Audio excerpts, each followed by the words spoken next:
सिन्हा साहब, okay, SK Singh साहब वो कह रहे हैं कि भाई हम पृथ्वीराज चौहान को मान ही नहीं रहे।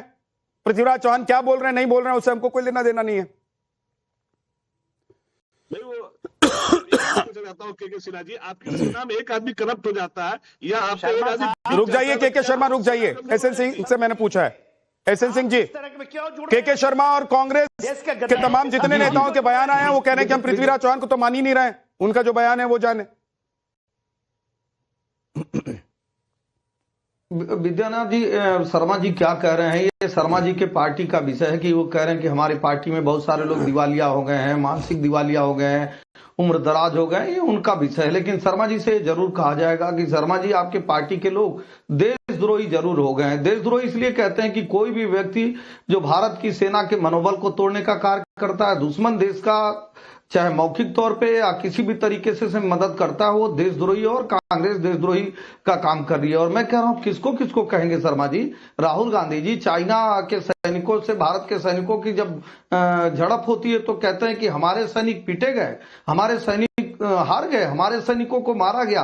ये राहुल गांधी जी का बयान है जो सभी इनके जितने नेता हैं वो फॉलो करते हैं। और तीसरी बात मैं कहूंगा, ये पृथ्वीराज चौहान क्या कर रहे थे, मतलब क्या इस समय जो डीजीएमओ हैं उनके बयान को नहीं मानेंगे, जो हाउस में बयान दिया गया प्रधानमंत्री जी का उनको नहीं मानेंगे, हमारे सेनाध्यक्ष के बयान को नहीं मानेंगे। हाँ, दुश्मन देश के बयान पे जरूर इनको भरोसा है। क्यों?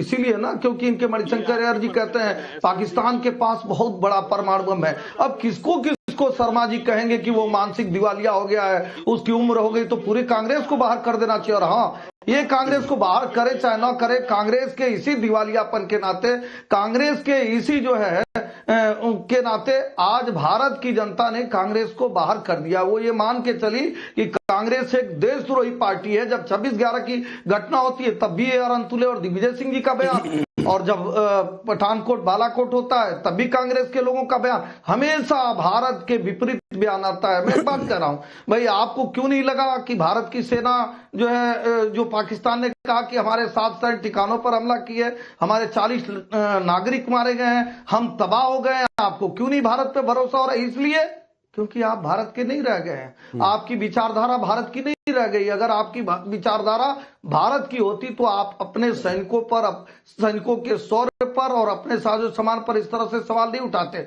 भारत के डीजीएमओ, मैं मान रहा हूं कि आपको आदरणीय प्रधानमंत्री जी से, भारतीय जनता पार्टी से नफरत है, लेकिन नफरत में साहब इतना मत जलिए ना कि आप भारत से ही जलने लगिए। भारत और पाकिस्तान की बात हो रही थी, प्रधानमंत्री जी की बात नहीं हो रही है। और क्यों नहीं आप ऑन रिकॉर्ड जिन चीजों को पाकिस्तान ने कहा कि हमारे सैन्य ठिकानों पे हमला किया गया, हमारे रडार पे हमला किया गया, हम नहीं बात करते तो हमारे परमाणु उस पे हमला हो जाता, ये सारी चीजें पाकिस्तान ने स्वयं स्वीकारा। और मैं कह रहा हूं केवल पृथ्वीराज चौहान का बयान होता तो हम मानते, जैसे शर्मा जी कह रहे हैं कि वो दिवालिया हो गए, उम्र दराज हो गए, उनको अब बाहर कर देना चाहिए। क्या शर्मा जी के अंदर इतनी हिम्मत बची है जो कांग्रेस के प्रवक्ता बने हैं कि कहें कि राहुल गांधी जी दिवालिया हो गए हैं? जो चाइना और भारत कॉन्फ्लिक्ट में भारत के, छोड़िए ना चाइना और भारत कॉन्फ्लिक्ट पे कहां लेकर जा रहे हैं एसएन सिंह साहब, अभी तो रहिए पाकिस्तान पर। नवीन शर्मा जी, क्या मतलब सत्ता की भूख, बेचैनी पे आप नहीं देखे, पाकिस्तान पे आप नहीं देखे, बेचैनी इस कदर है कि पाकिस्तान परस्ती करके, पाकिस्तान परस्ती दिखा के कोई पार्टी, एक मिनट रुक जाइए एसएन सिंह साहब, हो गया, रुक जाइए, रुक जाइए, एसएन सिंह का ऑडियो डाउन कर दीजिए। नवीन शर्मा जी, मतलब इस हद तक कोई पार्टी और उसका नेता गिर सकता है क्या? और पार्टी ये कहकर आगे बढ़ सकती है कि नहीं उस नेता से हमारा कोई लेना देना नहीं है? देखिए झा साहब, आपका गुस्सा तो बिल्कुल जायज है, तो समझ रहे हैं। और मैं तो स्पष्ट आपके शो पे आज कहना चाहता हूं कि विपक्ष के नाम पे धब्बा है कांग्रेस। अगर कांग्रेस के नेता ऐसी बयानबाजी करते हैं तो ये विपक्ष के नाम पे धब्बा है। ये चाहते ही नहीं है कि विपक्ष मजबूत हो, ये जानबूझकर विपक्ष को कमजोर करने का काम कर रहे हैं। इससे बयान देते, आप देश की सेना को और देश की सुरक्षा को राजनीति के लिए इस्तेमाल हमारे देश में नहीं कर सकते हैं। ये स्पष्ट है, ये लाइन क्लियर है। लेकिन दोबारा ये सवाल ऐसे पूछते हैं, देश की सेना पे सवाल उठाते हैं, देश की सेना को जो है वो नीचा दिखाने की कोशिश करते हैं। इनके बयानों, ये जो मीडिया में यहाँ फ्रीडम ऑफ स्पीच के तहत जो यहाँ बयान दे देते हैं, इनको बयान को कहाँ पे इनको मनाया जाता है? आप बताइए, इनके बयानों पर जश्न मनाया जाता है पाकिस्तान में? पाकिस्तान में इनके बयान चलाए जाते हैं। ये हमारे देश में रह के हमारे देश को कमजोर करने का काम कर रही है कांग्रेस। आज आप लोग भी तो पहले पूछ रहे थे ना शर्मा जी, अगर अगर कि कितने फाइटर जेट्स गिरे ये बताइए, कितना नुकसान किया ये बताइए। आप लोग भी पीछे थोड़े ना थे। राजनीति से इस्तीफा दे दूंगा अभी आपके चैनल पे। अगर हमारे किसी नेता ने ये पूछा हो आज तक, हमारे नेता ने ये कहा था कि जो लोग सवाल पूछ रहे हैं उनको मुंह तोड़ जवाब दो। आप कैसे किसी की हिम्मत है ये पूछ ले कि कितने क्या कहाँ है सबूत? ये हमारे नेता ने कहा था। हमने कभी सवाल नहीं उठाया। हम हमेशा सरकार के साथ खड़े रहे हैं पहले दिन से।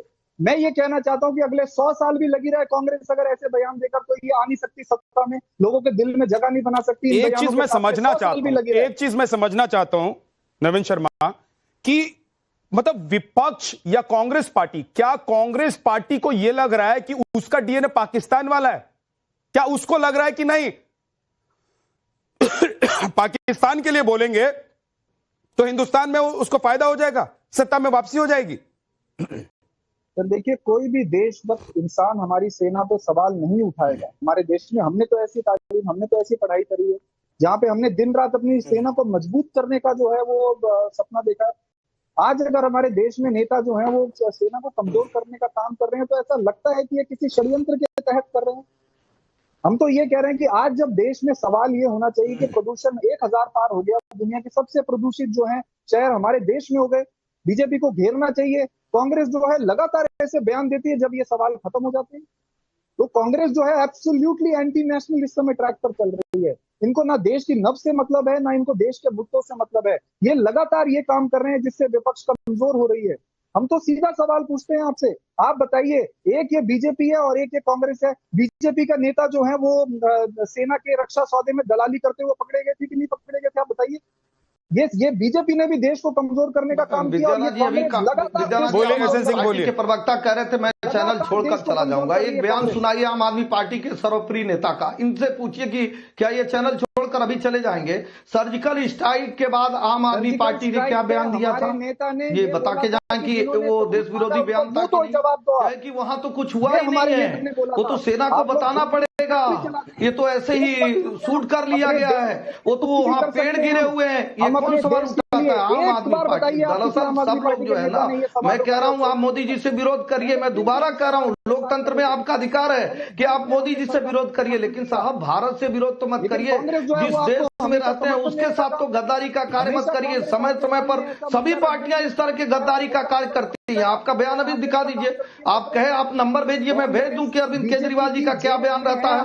आप कहिए सर्जिकल स्ट्राइक के बाद अरविंद केजरीवाल का जो बयान रहता है मैं आपको भेजने का कार्य करता हूं। निश्चित तौर पे चाहे वो कांग्रेस पार्टी हो, चाहे आम आदमी पार्टी हो, चाहे और भी पार्टी है, ये मानकर चलते हैं कि भाजपा के इशारे पे चलने वाली लोग मजहबी तुष्टीकरण के नाते हमको वोट मिल जाएगा, बेशक हम भारत को छोड़ के पाकिस्तान की मदद करें।